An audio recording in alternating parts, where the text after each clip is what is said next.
All right, so listen to this. We're diving into Genesis chapter 17. It's where God makes a covenant with this 99-year-old guy, Abram. And you might be thinking, okay, Bible story, heard it? Yeah.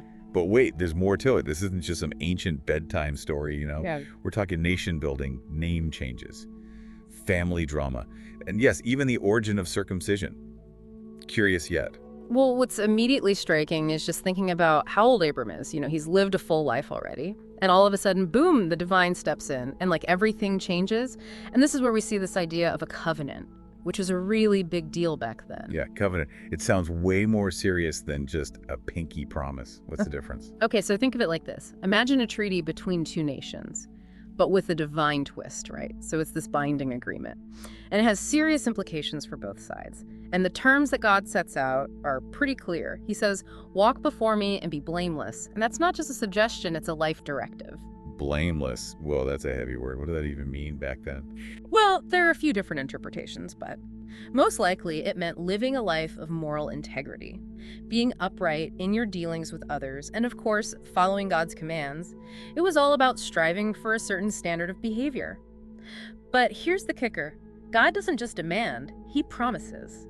He tells Abram he's going to be the father of many nations, and that's where things get really fascinating. Okay, so not just like a lot of kids and grandkids, but whole nations. That's a pretty huge leap, especially for a guy pushing 100. Exactly. And to really solidify this new destiny, right, Abram gets a name change. He becomes Abraham, which means father of a multitude. It's kind of like leveling up in an epic video game.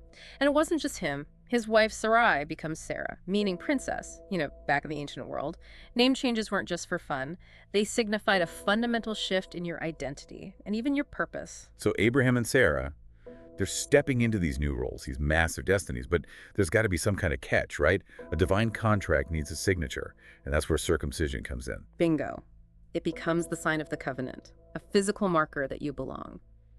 Every male in Abraham's household, born there or bought, they all had to undergo this procedure. It wasn't optional, it was a requirement, a visible symbol that they were committed to this covenant. Wow, talk about a lasting impression. Yeah. What if someone refused, though? Was it like no stamp, no entry to this whole covenant deal? Pretty much. The text is really clear about that. Any uncircumcised male shall be cut off from his people. So it really emphasizes how serious this covenant was and the consequences of breaking it. But remember, this wasn't just about Abraham. God specifically blesses Sarah too.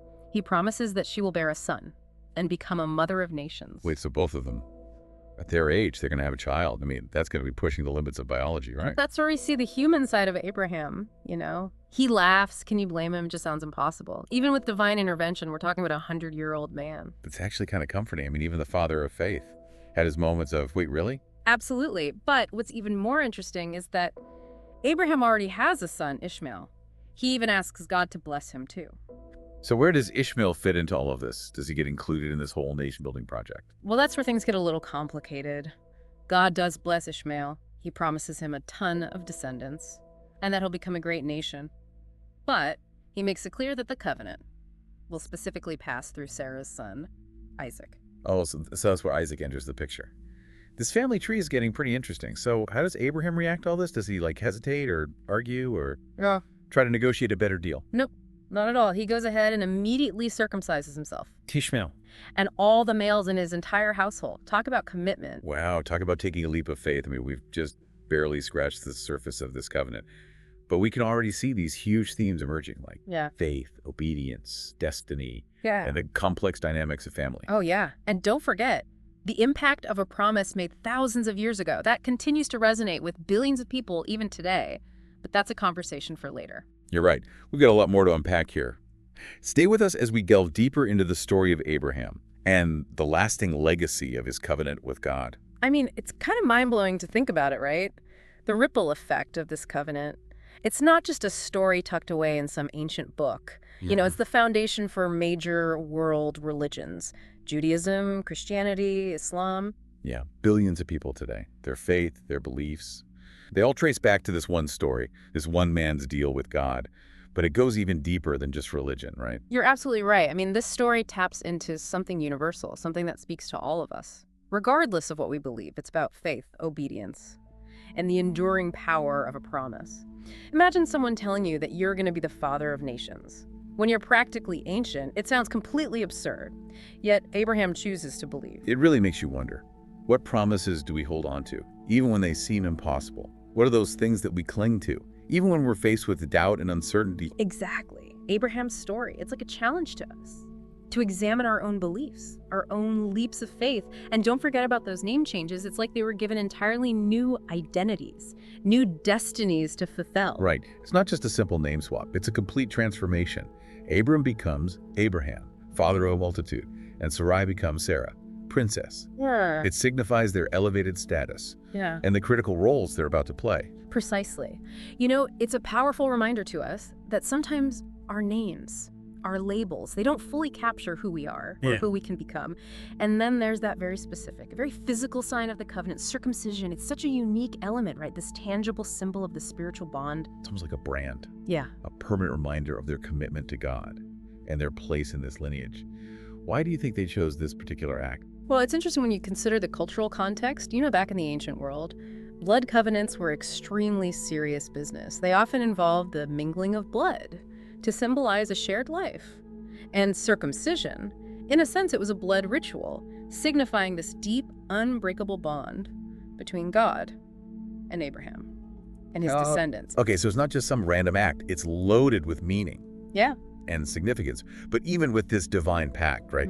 Abraham isn't portrayed as some sort of superhuman figure who just blindly follows. He questions, he laughs, he even bargains with God over Ishmael. That's what makes the story so relatable, so human. Even in the face of the divine, there's room for doubt, there's wrestling with faith. It's not about blind obedience, it's about a relationship, a conversation. Yeah, it's almost as if we can hear Abraham scoffing at the idea of becoming a father at his age. I mean, doesn't that humanize him even more? It shows that even the father of faith had moments of doubt. Absolutely, and it's interesting how this story, even though it's thousands of years old, it still speaks to us today on such a personal level. It makes us ask ourselves, what is our relationship with faith, with the divine, and with the promises that we hold dear? It also really highlights the complexity of family dynamics. You know, Abraham's love for Ishmael and his desire to see him blessed, it just adds this whole other layer to the story. It makes us think about the tension between God's specific plan and human desires, and how those two sometimes clash. Right, and it challenges us to think about how we navigate those tensions in our own lives. You know, when our personal desires conflict with a higher purpose, how do we reconcile those differences? Man, this deep dive is really making us think. We've uncovered all these intricate details, these human emotions woven into this ancient narrative. It's not just some historical account. It's a story that still resonates with us today. It challenges us to examine our own beliefs and the promises we hold on to. Okay, so we've been digging into this incredible story of Abraham and his covenant with God, and it's obvious that this is way more than just some ancient history lesson. I mean, this is the foundation for major world religions, right? Judaism, Christianity, and Islam. Exactly, and it's incredible to think about how a promise made to just one man, thousands of years ago, could become the foundation for faiths that are followed by billions of people today. But what's even more interesting is how each of these religions views and interprets the covenant in their own unique way. Oh, so it's not a one-size-fits-all kind of deal. Each faith has its own perspective. Absolutely. For Judaism, the covenant is central to their identity. As God's chosen people, it's a heritage that's passed down through countless generations. It's a constant reminder of their special relationship with God and their unique role in the world. And for Christians, the covenant finds its ultimate fulfillment in Jesus Christ. They see him as the descendant of Abraham, who brings God's blessings to all nations, not just one specific lineage. Right. It's about expanding the scope of the covenant to include all of humanity. And then, of course, you have Islam, which also holds Abraham in high regard.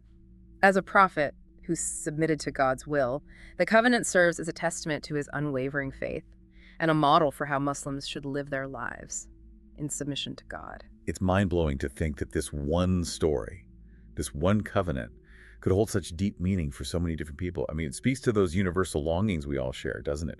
The desire for connection with something bigger than ourselves, the search for meaning and purpose, this need to belong to something larger than just our individual lives.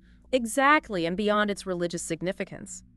The story of Abraham has had such a profound impact on culture and society, shaping everything from legal systems to ethical codes to political ideologies. I mean, think about it, concepts like monotheism, the chosen people, a promised land.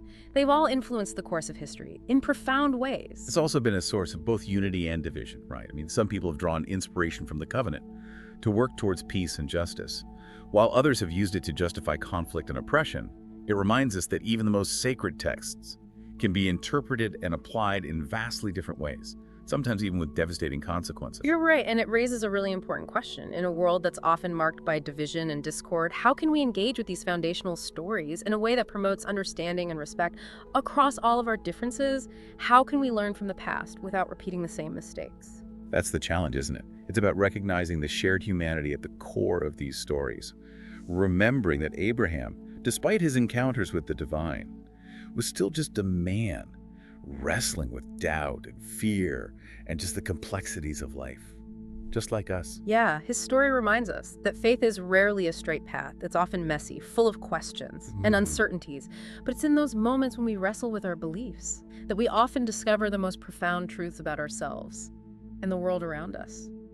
So as we wrap up this deep dive into the covenant with Abraham, we're left with this question: what covenants, what promises do you hold dear in your own life? What commitments shape your choices and guide your actions? And how can reflecting on Abraham's story, his unwavering faith, his moments of doubt, and his enduring legacy, how can that inspire you to live a life of purpose and meaning today?